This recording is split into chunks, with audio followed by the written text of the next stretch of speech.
تعالوا نعمل مع بعض الجاتو شاتو اللي انت شايفاه قدامك ده بالجمال والصوص والحلويات والحركات اللي انت شايفاها قدامك دي ببيضة واحدة بس. هنعمل مع بعض جاتو شاتو في البيت لعشاق الشوكولاتة يجمعوا بقى هنا عشان هعمل لهم حاجة كده فاخر من الآخر. بجد حاجة هتعجبكم جدا وطعمه في منتهى الجمال. ولو أول مرة تعمليه زي كده، أنا أول مرة كنت أدخل المطبخ أعمل فيها الجاتو شاتو، لكن طلع معايا النتيجة بالحقيقة رائع رائع رائع. تعالي بقى كده تشجعي وقومي يلا اعملي معايا الجاتو شاتو. تقدري تعمليه في الخلاط وتقدري تعمليه في الطبق زي كده. وببيضايه واحده هتجيبي البيضايه بتاعتنا وهنبتدي ان احنا نفتحها كده ونحطها جوه الطبق معانا، وهنزل عليها من نص كوبايه لكوبايه الا ربع من السكر الحبيبات، على حسب بقى الرغبه. لو بتحبي السكر زايد شويه هتزوديها تخليها كوبايه الا ربع. ضيف عليهم كده معايا كيس من الفانيليا، وممكن تستعملي الفانيليا السايل. بالمضرب بقى السلك العادي بتاعك او في الخلاط زي ما اتفقنا، او بالمضرب الكهرباء ليكي مطلق الحرية. هبتدي ادوب الخليط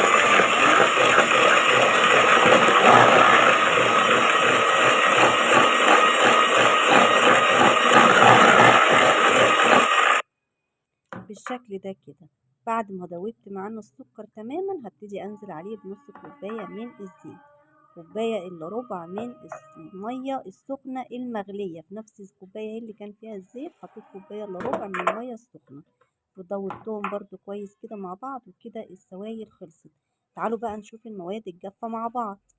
جبت كوبايتين كده من الدقيق، هضيف عليهم 3 معلقتين من الكاكاو، ممكن تضيفيهم 3 على حسب نوع الكاكاو اللي عندك.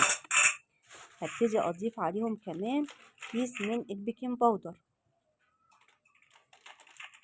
بالشكل ده كده، وذرة ملح كده بسيطة ما بين ايديكي، وما تستهونيش بذرة الملح دي يا جماعة، بجد بتفرق جدا وبتعادل طعم الكاكاو معانا وبتخليه في حتة تانية خالص. هضيف بقى كده معانا خلاص، هبتدي بقى ان انا اخلطهم كويس كده بعد ما صفيناهم من المصفى. وبصي التكتلات بقى اللي بتطلع معانا دي خطوة اساسية يا جماعة، لازم الدقيق والكاكاو يتنخلوا كويس جدا. تمام كده وزي الفل. اديهم بقى تقليبة كده، وبكده يكون الجاتو شاتو بتاعنا خلص. هجيب بقى المواد السايلة اللي انا حضرتها في الاول وهبتدي اضيفها على المواد الجافة معايا، وهقلب كده بالشكل ده لغاية ما هنحصل معانا على خليط المفروض ان هو يكون ولا تقيل قوي ولا خفيف قوي، يعني هو بيكون اخف من قوام الكيكة العادية. طبعا ده مش قوام كيكة خالص فانا هخف الخليط معايا ده بالشكل ده كده بنص كوباية من المية. ممكن احتاج ازيد وممكن تحتاجي اقل على حسب برضو ما تحصلي معانا على خليط يكون بالشكل ده كده. شايفة بقى اللمعة اللي في الكيكة عاملة ازاي؟ تحفة، ولا لونه وريحته في منتهى الجمال. هجيب عندي صاج كده 28 في 30، وممكن تعمليه في صينية بس تكون كبيرة. يعني انا عايزة الخليط ده يا جماعة ما يكونش مبقلص كده وتخين، لا انا عايزاه يكون فلات كده، وفي نفس الوقت هتلاقيه بيرمي معاكي عدد.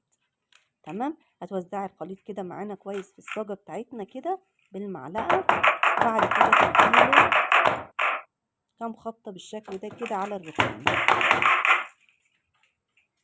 هدخله بقى الفرن يكون متسخنة قبلها على درجة حرارة تكون عالية، مش هياخد من 10 دقايق لربع ساعة يا جماعة، في الرف الوسطاني على الشبكة.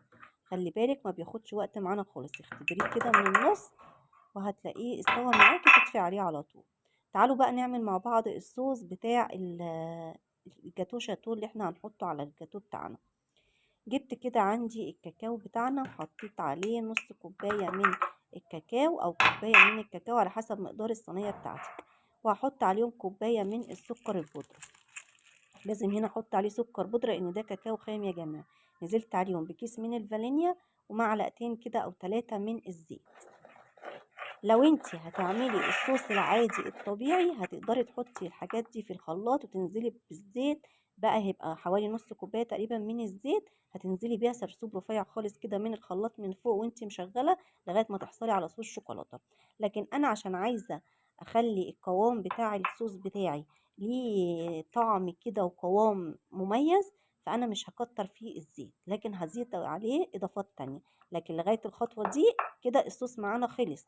هتعملي تزودي الزيت وتحطيه في الخلاط زي ما قلنا، وتبتدي انك انت تنزلي عليه سرسوب سرسوب من فوق لغايه ما تحصلي على خليط الشوكولاته اللي هنحصل عليه في الاخر. انا عشان اعزز الطعم معايا حطيت عليه نص كوبايه من كريم الشانتيه، حطيت عليها نص كوبايه من اللبن المتلج، وضربته معايا لغايه ما بقى معانا بالشكل اللي انت شايفاه ده. وادي الكيكه اهي طلعت معانا. اختبرتها طبعا لقيتها خلاص استوت، طلعتها هي سخنه واللبن معانا يكون بدرجه حراره المطبخ او من التلاجة عادي يعني.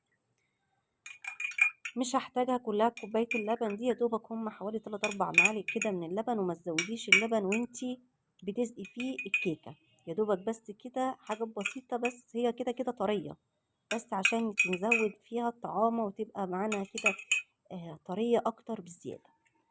وزعي بقى اللبن ده كده كويس كده في كل مكان في الصينيه عشان الكيكه تتشربه كله. ما تكتريش اللبن يا جماعه وتقولي عشان تبقى طريه، لا هي لوحدها طريه، اكتر من 3 4 معالق ما تحطيش. هسيبها بقى لغايه ما تبرد تماما تماما، وبعد كده هجيب عليها الصوص اللي احنا عملناه هوريكي قوامه بعد ما برد وحطيناه في التلاجة الصوص بقى عامل ازاي. طبعا انا حطيت الصوص في التلاجة على بيت ما الكيكه وكده بردت معانا خالص وطلعتها من الصاج بتاعها. بصي بقى قوام الصوص بعد ما برد معانا، تحفه تحفه تحفه، طعم وقوام ولون بجد خطير خطير خطير. اضافه الكريم شانتيه مع اللبن وديته في مكان تاني خالص. ايه رايكم بقى في الجاتو شاتو بتاعنا؟ هتقدري انك انت تقطعيه بالشكل ده كده، تجيبي سكينه تكوني حاطه فيها ميه سخنه، ما بين كل قطعه والتانيه تمسحي فيها السكينه بقماشه، بعد كده بعد ما تبليها بالميه السخنه عشان تطلع معانا متساويه. ايه رايكم بقى؟ مين يقول ان ده لو اول واحده هتخش المطبخ اول مره هتعمله؟ انا اول مره اجرب الجاتو شاتو ده معاكم، بس بجد نتيجته كانت في منتهى الجمال وحلو جدا جدا جدا.